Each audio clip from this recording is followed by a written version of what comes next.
Okay, it's time to talk about everybody's favorite thing, wiring. If you start with a factory wiring diagram, that's great. The problem with trucks is some have tacks, some don't. Some are diesel, some are gas. We got short bed, long bed, crew cab, short box, and they vary from year to year. They just do. So trucks are the toughest gauges to wire. I shouldn't say they're the toughest. If you're going to go off a diagram, that you're probably going to find the wrong one. So what I'm going to do is I'm going to show you on these OVS trucks is the easiest way to figure out how to wire up your gauges without any wiring diagram. So what we're going to do is we're going to look at the back here.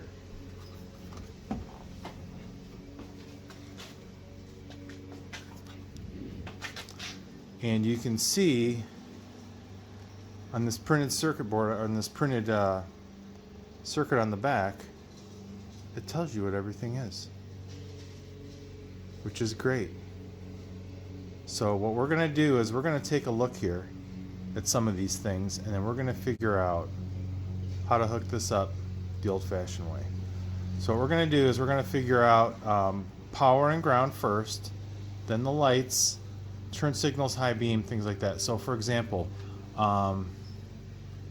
you've got your grounds. All your gauges will have a ground, power, and then the signal. So you can see here where it says ignition. That's going to be power. Oops, sorry. That's going to be our power. Ground. That's going to be our ground right there. Right here, speedo. Let me go up here. Right there is your speed signal. We're just going to follow that trace up to that pin, and that's going to correspond to every single thing in here. Everything you can check with a test light, except for the speed signal, the tach signal, and the fuel signal. So we know where the speed signal is, so we found that. We found the power and ground. Let's see, where's the fuel gauge on here? Fuel gauge is right here, so let's take a look. Fuel gauge is on this side, so let's take a look at that. Okay, so here's our fuel gauge, right? That's our fuel gauge right there. This is, you can see this also go to light, so that's the ground. This is the ground here. This is the power. I is power. G is ground. Illumination. This says fuel on this strip right here. Am I right there? No, that's not right. Here, S for sender. This is our fuel gauge. S is for the sender. So I'm going to follow that. Oh, I dotted it already. That's going to be our fuel gauge right there. So that's what we're going to do. So what I did was, what I like to do is I like to start with the power and the ground. What I'm going to do is I'm going to show you just the easiest way, in your garage way to do this. So really, I just found some LEDs, right? I've got a ground wire and a power wire. And the reason why I like LEDs is they're polarity sensitive. So where if you have a test light or a multimeter, it's just telling you that there's power or there's resistance there or voltage. What we want to know is which one's the power, which one's the ground. So what we're going to do here is we're just going to go through some of these and we're going to check these out. So let's start with the ignition, okay? So if I made just a little diagram here, not very fancy, but this is kind of going to get me started. So all I did was, just going to follow my little diagram here. According to on there, this was ground, this one back here.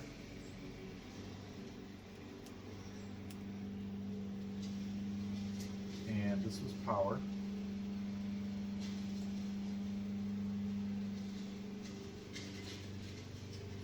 This is upside down, sorry. Make sure you have your plug right side up.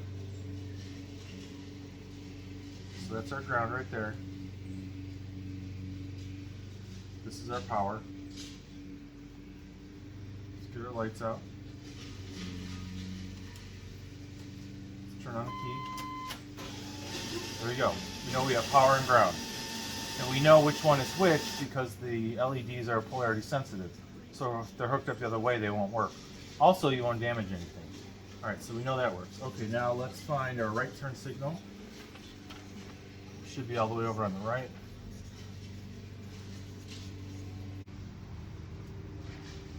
Okay. So let's hook this up to our right turn. Let's see if that works. Yep, that works. Left turn. Left turn is the second pin on the top from the left. Let's try that.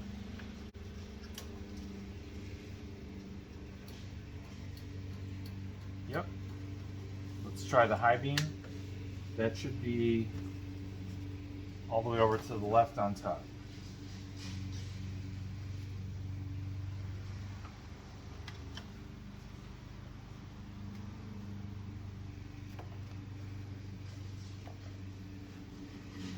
I'm trying to do this with the 2 hands. Okay, it's not on. Oh, there's the high beam. That works. Okay, so that's good. So now we have the vehicle power, we have the turn signals, the high beam. We know where the speedometer is according to that. We know the fuel gauge is according to that. Now let's talk about the lights.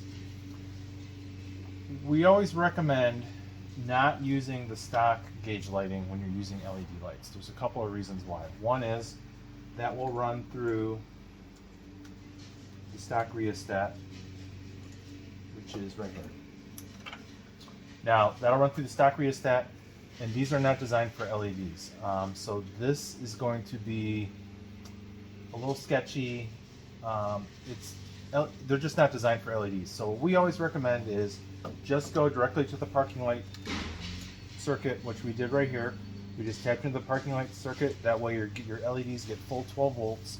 And if you need to dim them, use an LED dimmer, or you can put a resistor in line. That's the best way to go. If you go through the stock rheostat, it may or may not work. It may only work when it's up all the way. You're just going to have better luck no matter what gauges you install going to the parking lot. What else do we have? 12 volts, power, ground, speed, signal, fuel sender. Now, our tack signal, we went, since we're using the Holley Terminator X, that has an 8-cylinder signal coming out, and we read the instructions, believe it or not. And that said it go to the blue and white wire, which we've got. The green and yellow is our temperature sender, just like it is in our book. We ran that to the gauges, and then this is the yellow wire from the pressure sender in the engine compartment. We hooked that up to our gauges. So that is how you wire gauges. It's really not that complicated if you just break it down into its smallest components. But my little drawing here should help some people. Now, this isn't going to apply to all OBS trucks. Like I said, they change from year to year. This is a standard cab. I don't even know what engine this had in it from the beginning. But you know, it's going to vary from year to year, cluster to cluster, diesel, gas, all those different things, 2500, 3500, 4500, 1500. There's so many variations, it really makes it difficult. So it's best just to use this technique. And you can use this on almost any vehicle.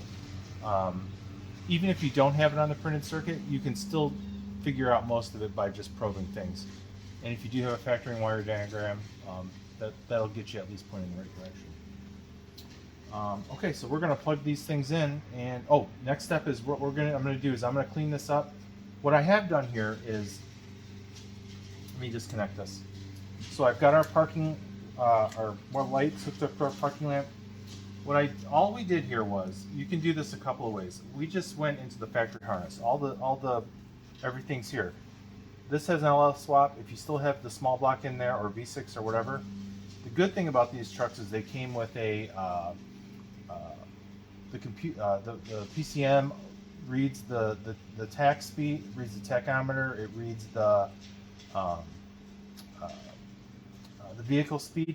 All that information is right here. You can just tap right into that. You don't need to install a new speed sender unless you went to like a TH350 or a TH400 where you have to put on a screw-on speed sender. If you have even if you have just the stock engine and transmission, everything you need is right here. So there's a couple ways you can do this. One is, once you've identified everything, you can just cut this and splice in. But what I like to do is I just tap into these. We just soldered and taped these off. That way, in case you forget what we did or there's an issue, this is still intact, and if you really want to go back to stock, you can. You just unplug the gauge, the new vintage gauges, and you just put the factory one back in, and nothing has changed. But it's really, it's not that scary once you understand a few of the basics, and just take it one at a time. You know, start with power, or start with the ground, power, the lights, and then you'll just start eliminating wires. Find all the easy stuff, and then the things as they get a little bit harder to find, at least you'll be mostly done, and it won't seem as overwhelming. So what we're going to do is we're going to tidy this up, and then we're going to put the gauges in, see if they power up, and then we'll button this thing up, and we'll show you how to set them all up.